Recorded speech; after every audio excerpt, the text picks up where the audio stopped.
You're now listening to the It's Easy Breezy Show. I'm your host, Danny, and today we have a special guest joining us here to talk about the release of his brand new single, Lumin. So, Lumin, tell me a little information about your brand new single, The Worst Thing, that was released on January 24th. Yeah, so The Worst Thing, it's kind of a song that came to me pretty quickly. It's definitely a song about a situation that hits pretty hard. It's sort of about a person that was in my life at one point, and at a certain point I realized that person was toxic for me, and I had to kind of cut them out. And after a while, I was kind of finally feeling better and realizing that my life wasn't so bad. I let this person back in thinking it'd be okay. And then, of course, everything kind of spirals out of control again. So it was kind of a song that I wrote about how this person took the place of me believing that I was the worst thing in my life, kind of my own worst enemy, and kind of put all the energy directed at them to kind of free myself up to kind of love myself a little bit more. So, how was the writing process putting this project together? Was it difficult or was it easy? Well, it was pretty easy because, I mean, as a songwriter and kind of as far as Lumin has, it's a pretty new thing. I've only been doing this project for about a year and a half or so, but all the stuff that I've released is all very it's all very personal. It's all very emotional. All very kind of like even at some points I'm oddly specific about scenarios that have happened to me and very deep stuff. So it's kind of my go-to thing is being a little uncomfortable but comfortable about it and talking about stuff most people would kind of find like, oh, they don't really want to talk about it. But I find that music has kind of been the only way that I feel comfortable talking about these certain issues in my life and certain relationships and emotions. So it's kind of easy for me to just let it flow because it's sort of the one outlet I have for these otherwise difficult to talk about situations. Could you tell me a little bit more about the creative process of The Worst Thing? Well, so The Worst Thing, I'm trying to remember how that came about. I think what happened was I had this rhythm in my head I've had this rhythm in my head for a few months, and I've continuously tried to use it in songs, and it never panned out. But one day it was just in there. It was so deep in there, this dun dun dun dun dun dun dun dun, just this rhythm. It's kind of like almost Michael Jackson-esque, just like quick, hard hitting, but kind of in and out rhythm. And I just sat down and I just started doing it on the synth. And I just had the synth dun dun dun dun dun dun dun dun. And I think the first thing I did with the vocal was just go that with "You Are the Worst Thing," and it kind of just like flew out of my mouth right from there. So I think the melodies and the lyrics kind of all happened at once. It was just one of those songs that some songs that I write take me, a month to write, and this was kind of one that was done lyric, melody all at once within like 25 minutes, I think. And I seen Blake helped out on the project as well. Yeah, so a good friend of mine that I met a few years, maybe 2 years ago. I live in Los Angeles, so kind of I end up working with a lot of people that, a lot of really talented musicians and producers and songwriters are kind of everywhere. So here and there I'll meet people that I'll really connect with. And one person that I really connected with musically definitely was Blake Healy.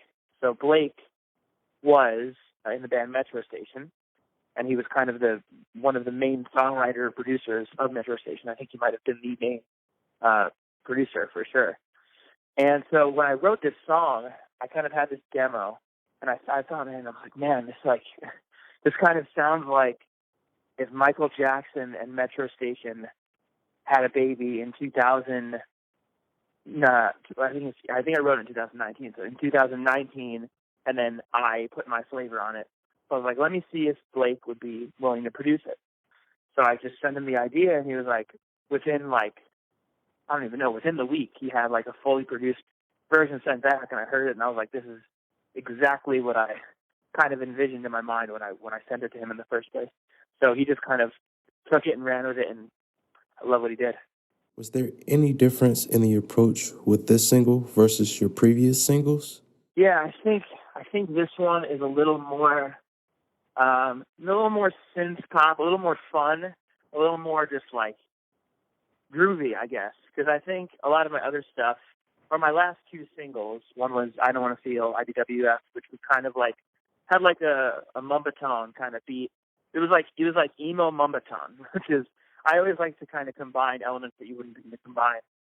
So that was fun, but this one kind of is just like a little more in like the synth pop, indie pop realm. So it's a little more alternative, but still, I think, has the Lumin flavor. But yeah, definitely probably the most synth-driven song. I think there's only one little guitar section right at the end. So this might be the most digital, for lack of a better word, song that I've done. So what was the thing that got you into music growing up? So, I mean, for the longest time growing up, I kind of was always, not the class clown, but I guess the kid that always sort of wanted the attention. I was always kind of like the kid in the middle of class who would just start doing something to get everyone to look at them, and I'd always get in trouble. And so I kind of at first was like, I kind of want to be an actor. Let's see how that plays out. And I did like a bunch of acting classes. And then over time, the more I started getting into music and listening to more like punk rock bands and stuff like The Clash and the Ramones, and like being like, wow, this is like really cool, I kind of diverted away from the idea of being an actor. And I was like, I kind of just want to be a musician. This is a better, because this way I can create my own story rather than portray a story that someone else wrote or portray a character that someone else wrote. I can kind of tell my story, and in that way, I can create whatever character I want. But it's me, but maybe an exaggerated version of me, which is kind of where the Lumin logo and the skull with the heart eyes came from. It's just this exaggerated version of my emotions kind of placed into a character. So that's definitely what made me want to be a musician, is just kind of like creating my own world, I guess, with the emotions that were difficult to express in any other way. As a kid, what inspired you to write music? Yeah, I think it was always this kind of, it's always been an emotional thing for me, kind of music. And, you know, I think everybody has their reasons that they do music and the things that inspire them. For me, it's definitely an emotional thing. It's like any of the feelings that I kind of felt like I was experiencing, whether it was like if a girl didn't like me in high school, or if, you know, something was happening, you know, with my family, or just any kind of thing that I felt like was difficult to deal with or to talk about. You know, some people go out and they join a sports team and they take that feeling out on the football field or boxing or something. For me, it was definitely songwriting. And I just kind of like was like, probably the first song was probably just a girl that didn't like me back. And I just wrote a song for her. And then from there, it just kind of stemmed off. And every time I felt sort of whether it be, you know, someone that didn't like me back, or it be someone that did like me back, and maybe they broke my heart or I broke their heart or something, it would kind of always lead to, I don't know how to deal with this, I'm going to write a song. So it's always been that kind of process for me. So you actually went on tour with OAR. How was that? Do you have any fun stories you could tell? Yeah, I mean, it's the tour with OAR, man, this is just a crazy thing. I mean, I've been in LA for a few years as a songwriter and as a producer, and I work with a lot of different people and all this stuff. And then I have this friend, so my friend Ryan, who's also an artist. He's got an artist project called Ryan's World. He is the brother-in-law of Mark, who is the lead singer of OAR.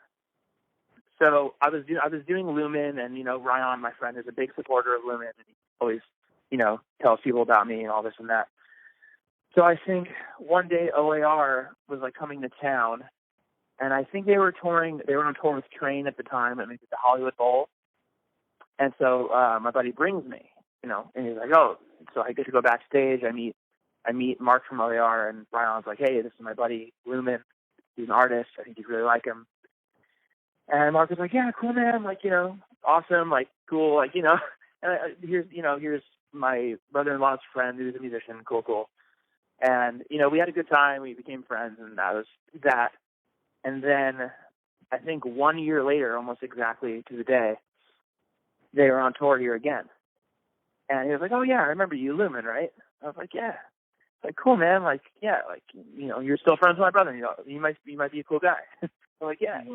So I think what happened was he followed me on Instagram, and I posted something on a story of a song that I had just put out, and he like DM'd me. He was like, dude, this is your music? I was like, yeah. He's like, this is awesome. I was like, thank you. I was like, holy shit, this is awesome that, Mark, who is in OAR, that is an awesome band that I look up to, is DMing me and telling me that my music is cool. So from there, I decided to just fly back to New York to do a show there for no reason. I didn't have any reason to other than I missed being in New York and I wanted to play a show. So I fly to New York, play this little show in this venue called the Bowery Electric, which is a little place in the city. And Mark comes to see the show. And the show, ends. Show goes well, I think. And he comes to the back and he says to me, he's like, hey man, like, are you going on tour or anything? I'm like, I don't know. He's like, well, we're going on tour and you're going to open. I was like, oh. It was, and at the time, a lot of people in this business say whatever they want. Yeah, man, we'll hook you up. We'll get you on this tour. We'll get you with this record label. Yeah, sure. But Mark is a very genuine dude, really, good guy. And like within a week, I get an email and they're like, hey, so this is the tour schedule. These are the dates you're going to open. You're available. And I'm like, yeah. And I was like, if I did have anything else, I'm canceling it because yes, I'm doing that. Right. And it was awesome, man. I mean, it was my first time playing to, like sold out crowds of like 3,000 to 5,000 people a night. And it just felt so good, man. It felt like home. Nothing has ever felt more like home, I think, than just that. And I think the more people you put me in front of, the more comfortable I become. So, I don't know. If you could go on tour with anyone in this next decade, who would it be and why? So my favorite artist for the last few years, and not just artist, but songwriter and producer in general, I think one of my favorite creative minds right now is Jack Antonoff. So he was originally in his band Steel Train, and he was in Fun, who everybody knows Fun. We Are Young and all those great songs. So he now has his band Bleachers. So Bleachers is a band that I would love to go on tour with. Definitely one of my favorite artists. A great live show, great presence, great everything.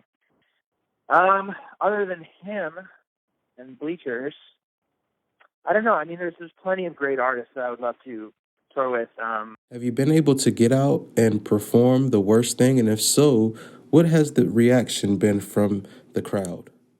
Yeah, I think I've played it twice now. I've played it, I did a show in Arizona. There was like a little mini festival at this venue, and I think it was Mesa, Arizona.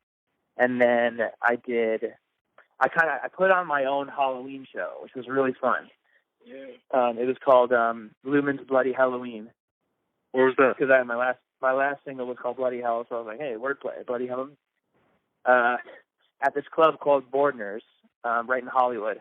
And we went to them with this idea. We were like, hey, there's a lot of people throwing Halloween parties. It's LA. There's Halsey is throwing a Halloween party. This person, that person. There's always these Halloween parties that everybody goes to every year. Like, this party, you gotta go. So I was like, and I like, not only do I like putting on shows, but I like putting on events. I just like giving people a good time in general. So I was like, I'm going to put on a party/show. And we went to Boardners, we gave them the idea, and they loved it. And they were like, cool, well, we're already going to have the place decorated. So, like, all you have to do is bring the people, bring the bands, bring the DJs. And, yeah, I mean, we got my friend, Only Child, who is Jordan Witchegruder, who is from his project was called The Ready Set, his original project.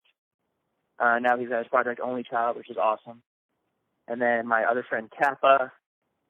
Then we had a couple of my close friends, DJ, 7715, really cool artist. Ryan's World DJ'd, Faceless. So it was cool. It was a lot of really good friends and really good musicians getting together. And I played The Worst Thing. So I guess that was the initial question. And even at soundcheck, I think Chris, my manager, Chris, told me that someone came up to him and he was like, is that a new song? And he was like, yeah. And they're like, that's Lumin's best song. And I was like, oh. And I think at that time I didn't realize. I was like, I knew it was a song that I loved. but I wasn't sure if it was going to be. I didn't know it was going to be the single. I didn't know it was going to be the song that kind of caught everyone's attention. And then from there, the more I showed it, the recording to people, they were like, "This is definitely the single." I'm like, "Oh, cool, sounds good." I guess that's it. Well, I would like to say thank you for joining me today here, Lumin. It's been a pleasure. And for those who would like to check out music, photos, touring information, you can find Lumin at Lumin Official on all social media. That's LUMIN Official across all social medias.